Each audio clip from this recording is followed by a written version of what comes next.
Rock Salt MUZKAST Experience with Aaron and Dave. And on the Zoom call, we got PETER118. Peter Field. Field from PETER118. Oh, okay. Yeah. There's the live studio audience, Peter. Hi there.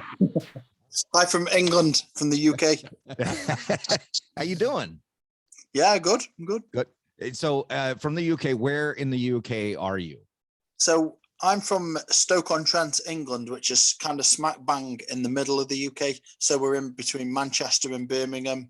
And it's where the Industrial Revolution kind of happened, Really? you know, in the 1800s. So. Oh, wow. I didn't know that. Yeah, I'll break out my map of jolly old England and try to figure out where you are right now. But you don't have that posted in the bedroom? Yeah, home to the potteries. What's that?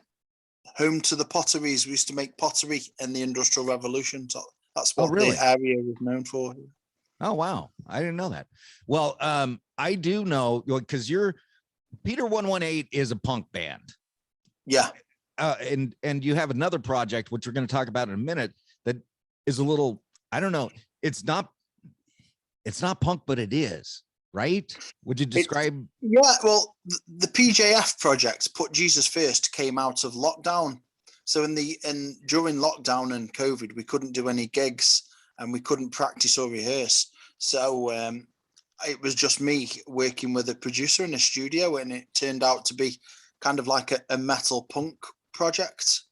Gotcha. So yeah, it's two different kinds of punk. It's two punks that go together. If you remember that old commercial. Well, let's start with PETER118. I want to go in the Wayback Machine to the very beginning, because you were in a band originally called it starts with an S. I've forgotten the name of the band. I was in a secular punk band called Senseless. Senseless, yeah. And I did that for about, in my early days, for about 5 or 6 years. And then I became a Christian. So then Senseless ended, and then I formed PETER118. So which is kind of like it's Christian punk. So still being connected to the punk scene, but, doing it, with a message and a purpose. And that's where PETER118 came from. I want to dive right into how you became a Christian, because a lot of the times the punk scene does not align itself with the Christian scene, and your music in PETER118 is so overtly Christian. There's no doubt what you're about. That seems like a huge swing. How did that occur? Well,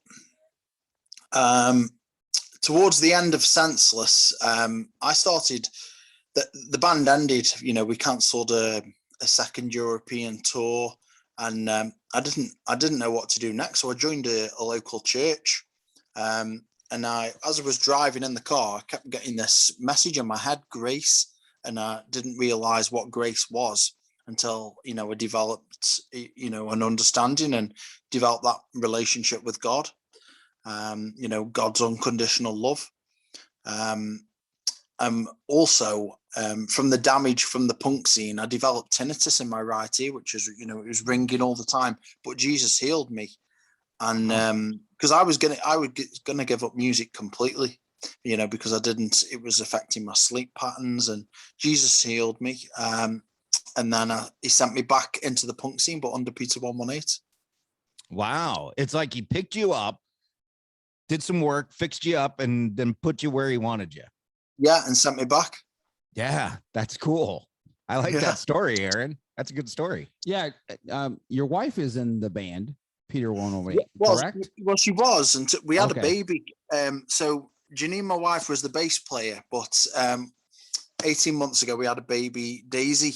So Janine stepped down, and we got another member of the band. And we've got another baby due in November. So I think Janine will be busy with the new baby as well. So we'll have 2 children. So wow. Well, congratulations. Sure. Yeah, thank you. So I'm not sure she's going to rejoin PETER118, at any time soon, because with childcare, if we're doing gigs, someone will need to look after the children, and that's right. Janine feels called to that. Right. Did you find Jesus together? No, it was all on a different path. So I became a Christian in 2005, 2006. I was living in Stoke-on-Trent, and then when I moved to live in Walsall, which is near in Birmingham, and that's when I met Janine. So I started to attend the Andrew Womack Bible College and attended a local church, and Janine used to go to that local church, and then we met. And then, 12 months later, we got married. Wow, that's awesome. And I saw pictures on Instagram of you and your child on vacation and all that. And nothing better than spending time with your little one. And so we like taking her to the beach and the farm, and she's learning words. She's enjoying it. Now I saw one of the pictures you had a surfboard. Yeah, we've been I've started to surf in Northumberland, which is in the northeast of the UK. 16 degrees C, the water temperature is, and I got a wetsuit. So it's not as warm as Californian. Well, Peter, we all surf out. If you're a Californian, it's required. Gavin Newsom requires that by law that you have to surf. So Aaron and I are going out after, after we're done here. Wow. We're going to go grab our boards and go surf. We're going to skateboard. We're going to skateboard. Yeah, we're going to skateboard down to the beach and go surf. The beach is about 2 hours away from us. We're a little landlocked, but so not horribly. Everybody thinks, everybody in California surfs and does all those things. But the picture I liked on Instagram, I'm cutting you off here, Aaron, but the picture I liked on Instagram was the picture because it caught my eye. You had the Amoeba Music logo in there and pictures of Hollywood and I think it was the Capitol Record building that was in the photo as well. So how do you like Hollywood? How do you like California? Yeah, well, we loved it. I went out there a couple of times. So in 2017, we did a tour out there and stayed at Jet from CPR's house, and we did a tour with CPR and Thumper Punk Records. We were playing in the Christian punk scene, but I also make some connections with some DJs out there. So a DJ called Rodney Bingenheimer, who works on he had a show on KRO. Yeah, the world famous K-Rock, which is a great alternative station. Yeah, I used to listen to that. Man, I would visit Southern California. I'm in Northern California. I would visit Southern California because I had a lot of family down there. And that was actually one of the things I looked forward to was I would get to listen to K-Rock because it's such a cool station. Well, Rodney was playing our songs on K-Rock, and he invited us out to meet him in Hollywood. So we went out to meet him and have dinner. And then after that summer tour, he then invited us back in December. So I flew back out and we did a gig for Rodney's Christmas. He put out a record in Ariba Music. So it was like a Christmas party. Oh, nice. So nice. It was a short break. Yeah, you have a live recording. Yeah, we when we were out there, we got some people from a local studio, and they recorded it, one of our live gigs, and we had it mastered out in America, and then we put it out on CD. So, well, number one, that's where the Live in LA comes from, right? That's that show. Okay. Yeah. I love that album. Yeah, it's a great album. And I tell you what, you love being on stage and having fun and talking to people. Very rarely in live albums do you hear the musician talk to the audience during the cut. But on his live album, it's all there. He's talking to the whoever's there. But here's what I have to say about bands that talk to the audience. Either you do, and you're very interesting. Like we talk about, we saw Lacey Sturm, and before she even played a song, she spoke for 18 minutes and everybody was hanging on every word. And then I've seen other bands where I go, okay, could you please stop talking? Just play some music. So it all depends on how interesting you are. But I do love an act that interacts with the audience because it's symbiotic. You feed off of the energy in the room, right? and they're feeding off the energy you're putting out. Yeah. And well, it's connecting with people. That's why I do music, through evangelism, to connect to people. Yeah. Well, you say that, it makes me think of Almost Famous. Have you seen the movie Almost Famous? A while back, yeah. Okay, that's what the lead singer says in that. He goes, "I connect. That's what I do." And but it is that's the job of the front man, is to connect. On your live album, you open up, you said, "I'm going to play some British punk rock," and I have a question, and I'm not trying to be snarky or anything like this. What's the difference between British punk rock and American punk rock? Oh, I know the answer. Oh, okay. I know the answer, but I'm going to let Peter answer. Okay. Well, the British punk rock is more like the Sex Pistols and the Clash. It's got a raw feeling. Okay. And the American punk rock, it's like Green Day. Green Day, Osprey. It's more old school. British punk is more old school. Okay. Well, you got the Ramones. They're an old school, but it's a bit different. it's kind of like it's a little more dirty and raw. Yeah, in the sound of it. It's more heavy, or it's very, very British. It's Well, Green Day is like polished. Yeah, they're very polished. But if you heard their first albums, they were very old school punk. Oh, okay. Yeah. Yeah. And so, like MXPX, to me, I thought they were very polished. They're polished. Where PETER118 is, like you said, very raw. Just when I listened to the album, I mean, I already knew you were from the UK, but when I listened to the album, I went, "Oh, I can hear the Sex Pistols in here." And I was going to ask you all your influences, but I mean, it's clear what your influences are. I mean, there's the Sex Pistols, there's some Ramones in there. It's all old school punk. Yeah, the Clash, I'm 69. But, I grew up in the 90s, so I grew up listening to Green Day and Rancid and Offspring. And a lot of my bands I was listening to, we're from like California, San Francisco, Huntington Beach. But I've still got that British influence. So I kind of mix I mix it with that style. So. Yeah. I mean, even, and I can't remember which song it was. It's the song that starts out kind of acoustic, and it's got, I'm assuming, your wife doing vocals on it as well. What song is that? Might be Radio starts off. Yeah.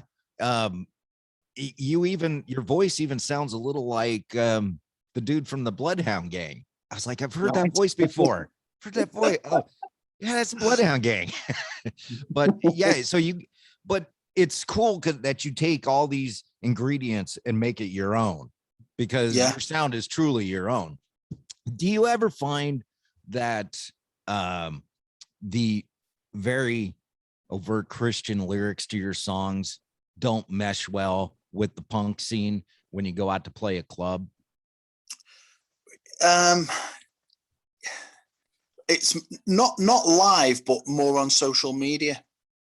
Oh, really? So I don't know if you know about the story of what happened with UK pop punk and PETER118. No. So it's very quickly, UK pop punk is a Facebook group of 16,000 people, and it's the main Facebook group for pop punk in the UK, and they picked up on PETER118. And they changed their name to PETER118 UK as a joke, because we were a Christian band, to kind of take the mickey out of us. But the joke reversed, because it exposed us to 16,000 people in the UK. Yeah, because they're going, who's PETER118? Exactly. So then we started, overnight, I had an increase in my YouTube views of about 6,000. Nice. And then people were kind of coming up to us at gigs and at festivals and wanting pictures. And it made PETER118 into a meme, but it exposed PETER118 to the whole of the UK pop punk scene. And we had a booking agent, and we played a big festival, and we were playing some good venues. And, we got criticism as well. But so that happened in 2018. And then I got kicked off UK pop punk in 2019, because yes, it's fun for a meme, but when people actually realized that's what I actually believe, they weren't that interested, really. So then, I was deleted from their Facebook group. Oh, you spoke up. How dare you? Yeah. So how dare you speak up? it's all right as a joke, but you know, we do Christianity for real. So right.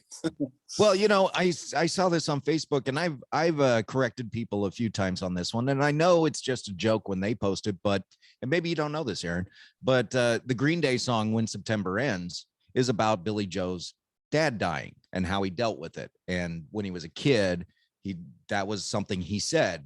His dad died, and he's like, "Just wake me up when September ends, because this is horrible." But now it's become a meme. It's become a joke that, you know, September 1st, everybody starts posting this meme. Everyone posts it. Yeah, when September ends. Yeah, wake me up when September ends. And I don't judge people. You know, say what you want to say, do what you want to do, but at least know the history behind it. And that's what I would have. Like, you know, that's a song about his dad dying. You can post it. I don't care if you find it funny or you got your reasons, whatever. But I think that if I wrote that song about my dad dying, I'd jump in and have something to say about it. Yeah. Yeah. You know, so, you know, sometimes it's a fine line between fun and hurtful. Yeah. Well, I wasn't hurt by it because, you know, you brush things off, but, you know what I mean? It's, you know, it's, be in the world, but not of the world. And it was kind of my views on abortion, because you know, I don't agree on abortion, but in a secular world in the UK, you know, people find that offensive. So that's what happened. Yeah. Well, we got our own thing going on over here. I don't know if you've heard, but, you know, Texas passed a law that you can't abort a baby that with a heartbeat. As soon as there's a heartbeat, you can't abort. And, people are calling the law and the supporters of it the Texas Taliban, and I'm like, well, can you explain to me why something with a heartbeat should be killed? I know, yeah. I think there's a lot of liberalism going on. So, you know, so my particular comment was, I said, you know, stop killing babies, and whether I was right or wrong, it's still my view at the end of the day. But as a result of it, I got kicked out of UK pop punk. Well, and that's a problem with cancel culture is, you know, nobody can have a viewpoint that's different from anybody else's, you know, and if you do, well, you're canceled, you're out. And that's what happened. You know, that's just wrong. It really is. I listen to people who have a viewpoint supporting abortion, and sometimes they've got a good viewpoint on it. You know, they've got their reasons or whatever. We stop learning from each other when we just cancel things we don't like. Yeah. And so I went back to there's a big festival called Slam Dunk, and I had threats saying, if you're going to go there, we're going to get you, and this and that, trying to intimidate me. But I turned up anyway at the festival, and people were fine with me. They even said, look, we don't agree with your views on abortion, but I think it was wrong how you were treated in the UK pop punk scene. So, you know, PETER118 just continues regardless anyway, you know, regardless what did you find that it was a setback for you at all? We lost, the gigs stopped coming in, and you know, the booking agent ended, and we didn't get as big a shows, but we just continued anyway. And then in 2019, COVID happened. So it was kind of, it was slowing down, and then COVID came. So. Yeah. Well, you know, I would think that if you're a man of honor and conviction, and you got God on your side, you really got nothing to worry about. Yeah, well, that's it. God can open doors, because, you know, we were still getting airplay, and we were still doing the Extreme Tour gigs. So, you know, where one door closes, another one opens. Exactly. That's what I've said about our show, you know, is, you know, I told Aaron, if somebody ever came along and said, you know, we don't think what you're doing is very Christian, that's not very Christian. Like, well, you know, you cannot listen. Yeah. I'm not changing who I am, just like you didn't change who you are. Be a man of your word, be a man of conviction, stand by what you say and do, admit when you're wrong. And, you know, you become a wall. And that's the only way to beat cancel culture, is to not fall prey to it. Yeah. That's the only way to beat it. All right. You want to get into a song here, Aaron? Yeah, I do. But we're going to play your latest single. And I'm not going to butcher the name. Excruciantal. Yeah. Excruciantal. That is about Jesus, you're the way, the truth, and the life. And it's talking about, excruciating. You can have excruciating pain in your life, but God is there for us, and Jesus is there for us. So excruciantal, or how excruciantal. There we go. Yeah, thanks, Dave. It's actually not a word. So I made it up. That's all right. Musecast isn't a word either. We made it up. So all right. So it's the Rock Salt Musecast Experience with PETER118.